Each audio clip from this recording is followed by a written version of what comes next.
The way that we've sort of developed it is here when we go into hubs. The hubs are everything about people. So here's all the recent people that you've contacted.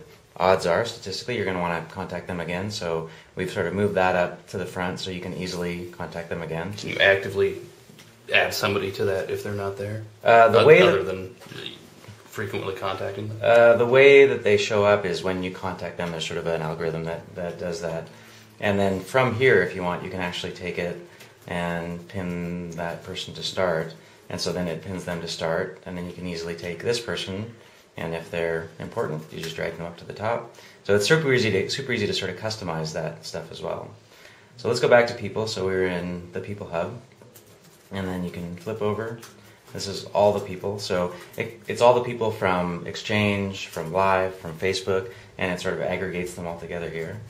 And then this is all what's new across all of your social networks. What social networks are you pulling from right now? Facebook and Windows Live. Okay. No plans for Twitter support?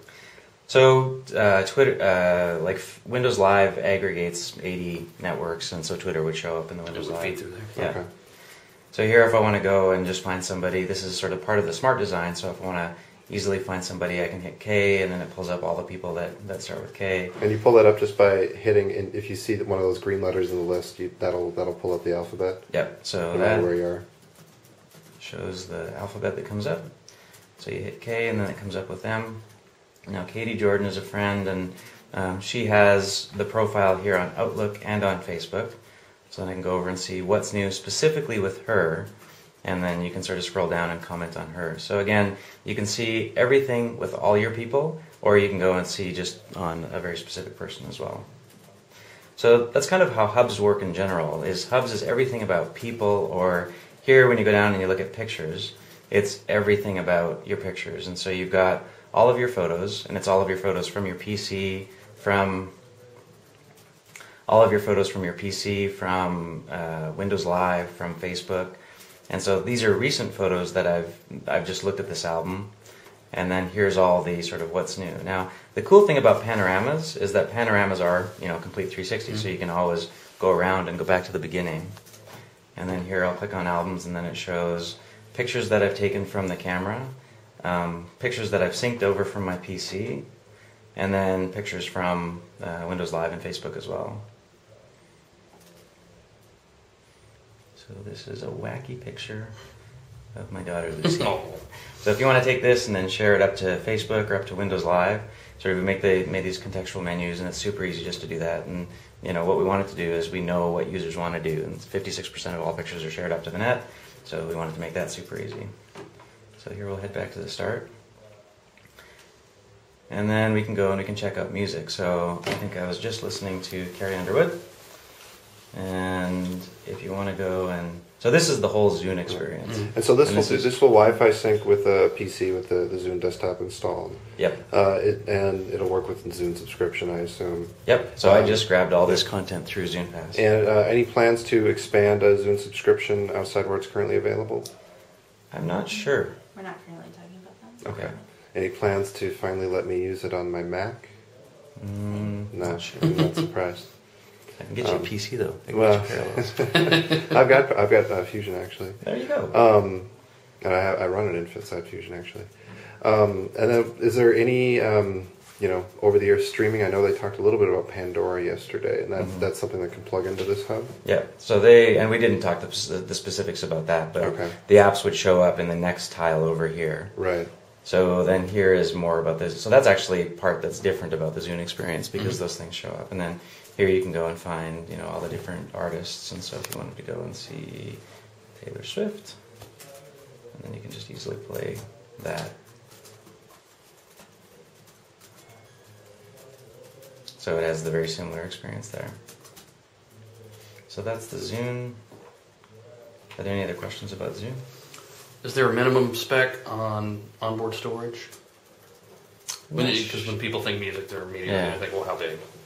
Actually, yeah. Are you guys planning on supporting an expansion, SD cards, or planning on only having onboard storage? Yeah, I'm not sure. I know. Yeah. Yeah, I think we're gonna be rolling out some of that hardware stuff and stuff. Sure. Can you swipe right and take a look at the app menu? Or do you tap? Either way works. Yeah. Okay. So these are the favorite one, except for it's not working in this build, is the calculator. So when you flip it, it does a reverse Polish notation HP. That's the most awesome. So that's something that will be coming out in the future. I think I'm the only guy that likes that. So yeah, like with apps though, what you can do is then you can take the apps and also pin them to the start menu. So that's when we talk about making this thing your own and just making it smart. Some people might want to have OneNote on their start menu, or some people might want to have Maps on their start menu. So you can come in here and easily take the apps and then install them on your start menu. But it's not just apps that you can put on your start menu. You can take your favorite pictures. You can take playlists from Zune. So I can, I'm now flying without a net because I've never done this before. But we'll go and we'll take Taylor Swift, and I should be able to pin her to start. Okay, totally flew without a net.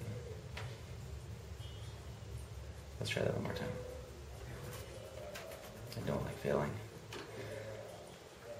I think you go in here. And so, do you guys have kids? I do. My kids love Taylor Swift. Okay, we will be able to add that to the start as well. So you hear the music is playing in the background, and I'm still doing things.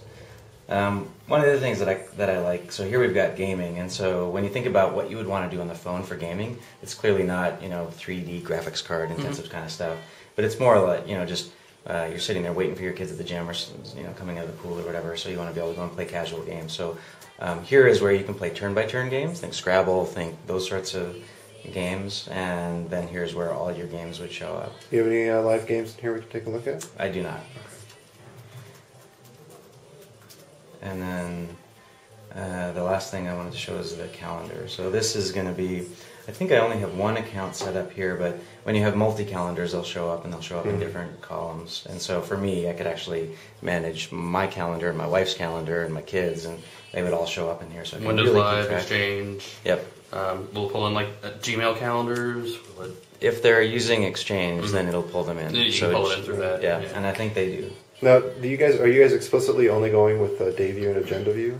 Did No. you find that users only use those two? Or? So we actually here's like a month. Hang on, here's a month view. Oh, okay. And oh, so wow. yeah, you can kind of go see. You know what would be really great is you could pinch to zoom into a day and then pinch out inside the month view. You mean? Yeah. Interesting feature request. My fat fingers today. Anyways, so that's that view, and then if we go back. Where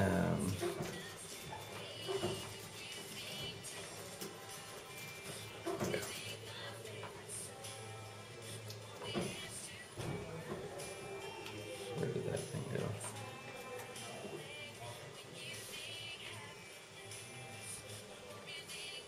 So there's these notions of hot links, and so it always pulls addresses and HTML links and phone numbers and things of that nature. And so it does sort of what you would think. It's kind of smart, and it always links you off to the next thing. And so here the maps will then show, once we zoom in a little bit farther, it'll actually show the architecture here in Barcelona. Mm-hmm.